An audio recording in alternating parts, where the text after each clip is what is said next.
Aye, what's poppin'? It's your boy Big Rich. Ladies and gentlemen, come on in, wipe your feet on the rug, throw some smoke in the atmosphere. I'm still feeling the effects of the edibles I ate last night for my birthday show. Salute to everybody that came in last night for the birthday show. Love and respect. Let's get right down to business.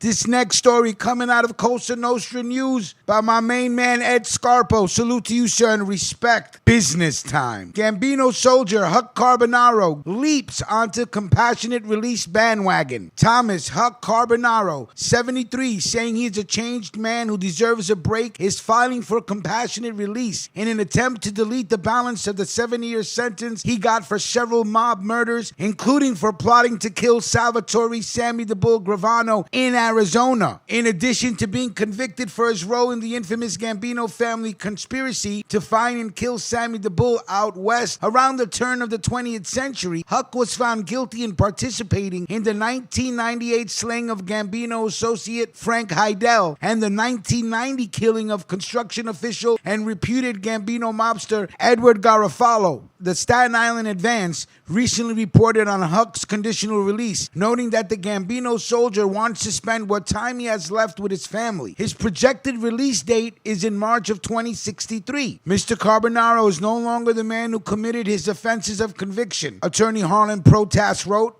according to the Advance. Quote, rather, today he is a simple convict doing his time, trying to improve himself and attempting to maintain relationships with his large, loving, and ever-growing family. Manhattan federal prosecutors are opposing the effort. Well, of course they're opposing the effort. This is what all these scumbags do. Oppose the effort. In appeals related to Carbonaro's case, the feds say that the Gravano plot was born after Peter Gotti, while Gambino family acting boss, visited brother John in prison in September of 1996. During the visit, John Gotti ranted about Gravano and urged Peter to reach out and get to his former underboss, saying, "That's a bill that gotta be paid."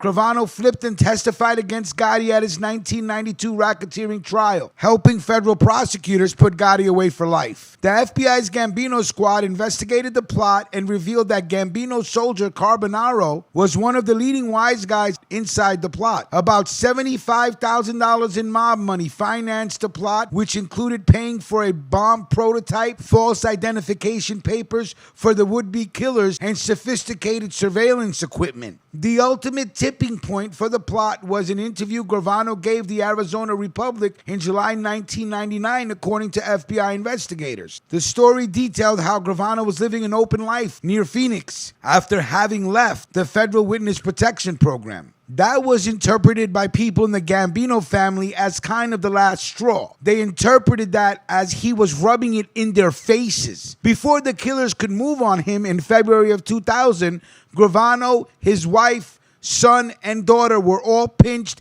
and charged with running a multi-million-dollar ecstasy ring in Phoenix. You can't make this shit up. Huck and others allegedly continued to plot his murder even after his arrest. One option they considered was sending a letter bomb to Gravano in jail where he was being held. I don't know about no letter bomb. All right, let's talk about the Frank Heidel murder. In early 1998, various members and associates of the Gambino family suspected Heidel was cooperating with the government. Carbonaro told Gambino Captain Mickey Scars Di Leonardo that Heidel was a rat and had to be killed. Carbonaro and his nephews Letterio Di Carlo and Thomas Dono, along with John Matera and others, plotted to murder Heidel to prevent him from providing information to the government concerning the 1997 murder of Frank Parasoli. On the night of April 27, early morning of April 28, Matera, a close Heidel friend, lured Heidel to the Staten Island strip club Scarlett's. Hours later, when Heidel was leaving the club,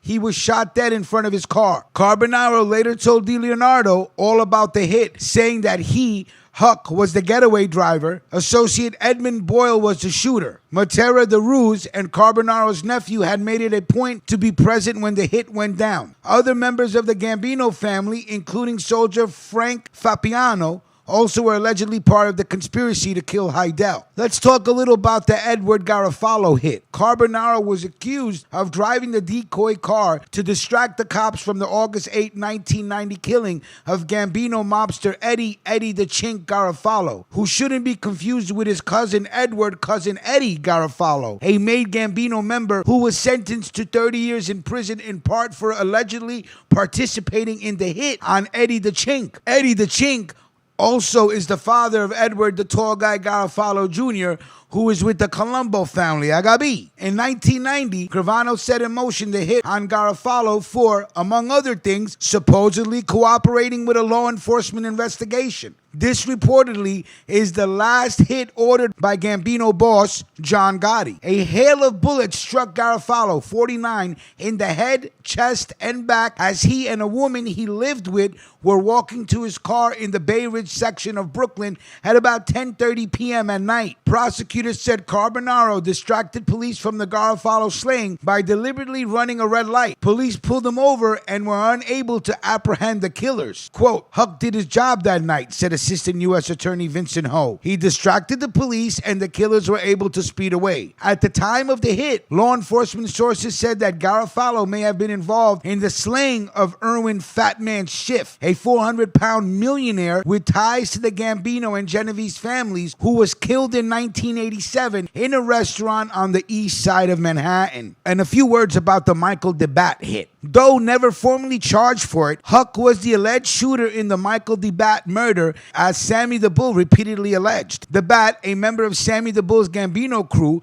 was supposedly killed because of a drug addiction. The murder took place in 1987 after DeBat's wife approached Sammy for help with her husband's problem with crack cocaine, according to Gravano. On the night of November 2, 1987, the Bat was working behind the bar at Tali's Restaurant and Lounge, Sammy the Bull's Brooklyn headquarters during his heyday, which was located at 6205 18th Avenue in Brooklyn. Huck pulled out a gun and shot him several times in the head. The Bat's body was left face up on the floor with his pockets emptied, his jewelry removed, and the cash register cleaned out. We tried to make it look like a robbery, as Gravano said later. The murder of the Bat just tore my fucking insides out, Gravano noted. In 1992, while on the stand at John Gotti's racketeering trial, Gravano told the jury that he had been involved in more than one killing with the Bat, who he said was a guy in my crew in Brooklyn. The Bat became a problem because he started taking drugs, he said. What did you do? The prosecutor asked.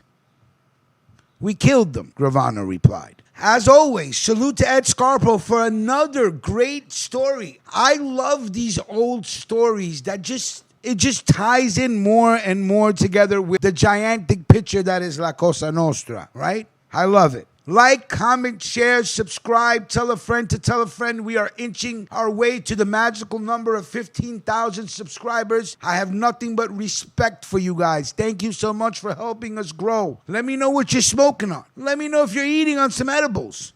Let me know where you're checking in from. This is your boy Big Rich, Queens, New York City, where we get busy.